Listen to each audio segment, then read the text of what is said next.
Salut les cyclistes! Aujourd'hui on se retrouve pour une nouvelle vidéo qui me plaît beaucoup. Le sujet dont on va parler aujourd'hui me plaît beaucoup parce qu'on va parler de matos et de beau matos surtout. Et en même temps je sais que c'est une vidéo qui peut faire un peu polémique en restant dans une mesure raisonnable bien sûr. Parce que comme vous l'avez vu dans le titre et sur la miniature, on va parler des roues Bikehead Composite. Et j'ai l'impression que ça reste un produit qui est un petit peu controversé, sur lequel beaucoup de cyclistes ont des a priori. Enfin, ça fait un peu débat quoi. Mais bon, moi aujourd'hui, je suis juste là pour vous parler des produits, de la marque et vous donner mon avis le plus objectif possible, mon retour après utilisation sur deux paires de roues différentes de la marque. Après, chacun est libre de boire midi à 14 h à sa porte d'entrée.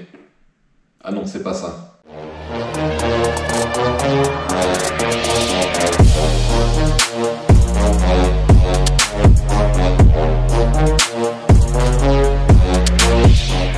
Donc pour parler brièvement de la marque Bikehead Composite, qu'on va appeler BAC tout le restant de la vidéo parce que c'est trop long à dire sinon le nom complet. C'est une marque qui a été créée en 2010 par Christian Attendez, je reprends mes notes. Christian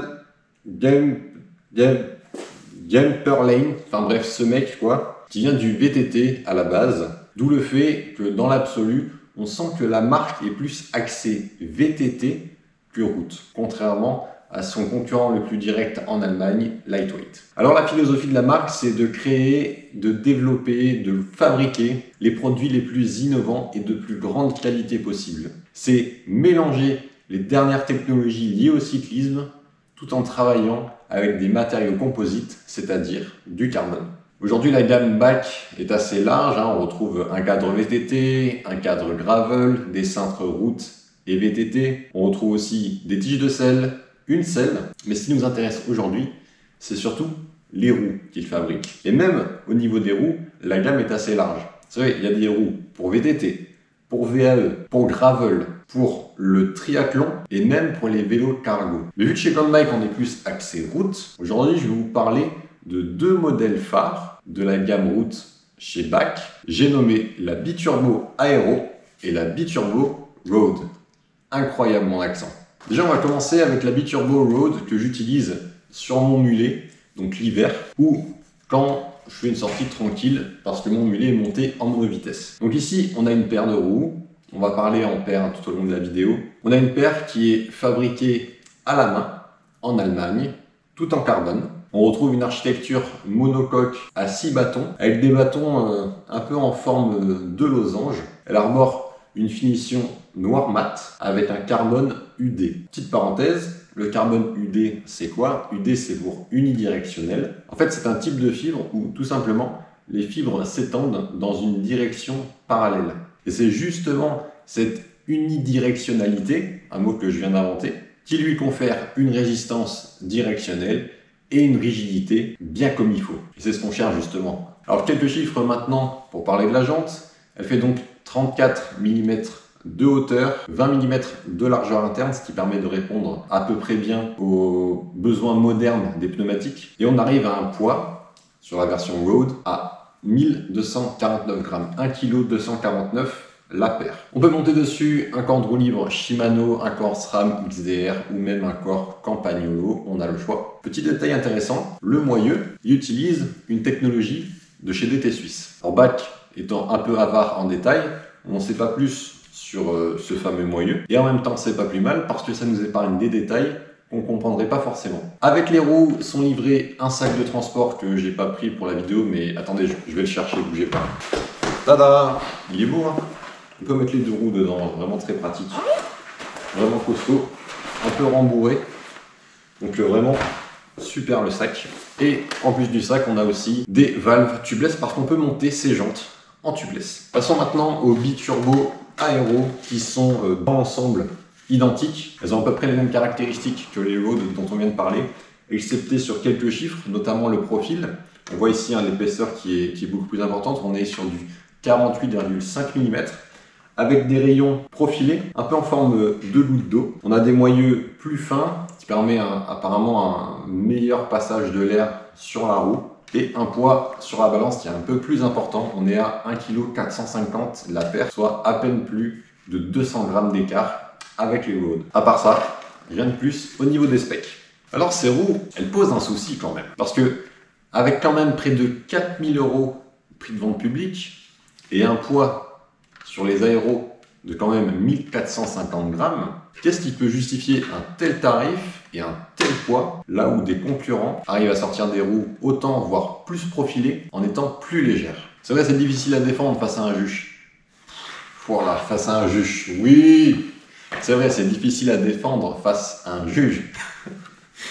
Pourtant, BAC nous fournit des arguments qui pourraient convaincre une fausse sceptique. Elle était moyenne celle-là. Et oui, de par sa construction monocoque et la présence de bâtons à la place de rayons, la répartition des masses sur ce type de roue est complètement différente. Comparé à des jantes traditionnelles à rayons, étant donné qu'on supprime la tension des rayons au niveau de la jante, on déplace automatiquement la majorité des masses en mouvement vers le moyeu, ce qui permet un balancement plus rapide, des changements d'angle plus vifs et surtout une meilleure résistance au vent latéral sans avoir besoin d'une jante de 28 mm de large.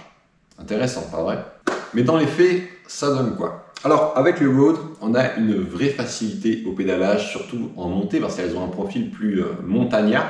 Et en plus de ça, les rayons font un bruit particulier de par leur forme. À partir d'une certaine vitesse, on entend un bruit un peu particulier, je trouve ça assez rigolo. Mais personnellement, je connais plus les aéros, parce que c'est celle avec laquelle j'ai le plus roulé. Je peux vous dire que c'est des fusées. Vraiment, sur le plat, c'est juste impressionnant. Sur des faux plats descendants, on a vraiment une capacité à accélérer, à garder la vitesse. Ça en fait vraiment une arme redoutable, même en descente. Voilà, je disais, les changements d'angle vifs, c'est vraiment le cas. Pourtant, on garde vraiment une incroyable stabilité. En boss, en comparaison avec les premières roues que j'avais sur mon Fraction blanc, là, qui est juste derrière, j'avais des scopes R5D, donc jantes carbone, 57 mm de haut, rayon et moyeu d'été suisse. Je trouve quelque chose vraiment très intéressant en fait. En préparant cette vidéo, c'est que avec les scopes, j'avais vraiment la sensation, en étant assis dans les bosses et en ayant pas mal de vélocité, de sentir le travail du train arrière sur Fraction. Et en fait, on parlait juste avant, le fait de ne pas avoir de rayon et donc pas de tension au niveau de la jante, on modifie la répartition des masses. Et en fait, on le sent vraiment parce que avec ces roues, je sens beaucoup moins le travail du train arrière sur le Fraction. Mais les montées n'en restent pas moins efficaces parce qu'on a une roue qui est forcément plus rigide et qui donne vraiment ce qu'on lui demande. En plus de ça, surtout celles-ci sont vraiment très confortables.